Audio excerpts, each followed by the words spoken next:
Book-to-film translations. Translating a book to a film is not a new occurrence. It is a good method to maximise sales of a franchise, expanding to the big screen, which generates more revenue and exposure. Generally speaking, films are more popular than literature, and can be more exciting with action sequences, which can be difficult to portray in written form. However, the degree of change varies dramatically, from nigh-on direct translations in Harry Potter, for example, to reimaginings which are merely based off a novel, such as Blade Runner. Firstly, there are those films which closely mimic the novel of which they are based. Examples of these come in the form of Harry Potter or 1984.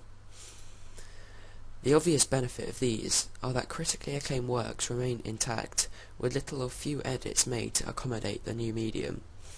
The film remains faithful to the original text, retaining social or political appraisals, or the same characters which enraptured the imagination of many people. The criticisms of such styles are that sometimes a good book will not necessarily translate to a good film. Long dialogue sequences can bore an audience, and unadventurous cinematography in favour of preserving a scene can diminish its impact. However, the converse of these are films which fairly dramatically change the original works, even to the point of being based off the novel but possessing a different name. Blade Runner, for example.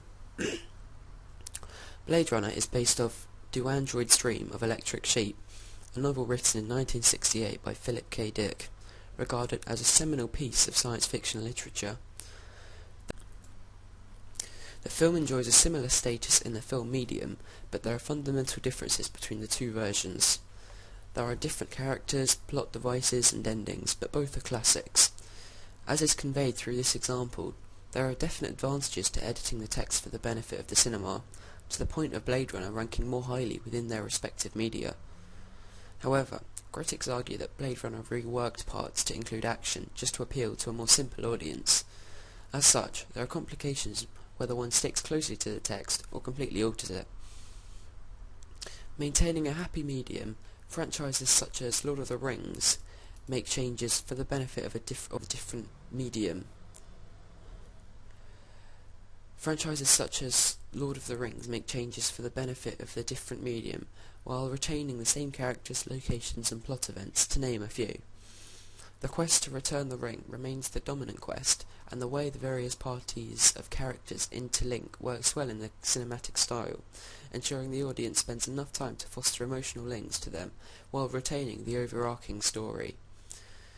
Additionally, the battle scenes are greatly expanded in the film, while the overly dialogue-based scenes are diminished.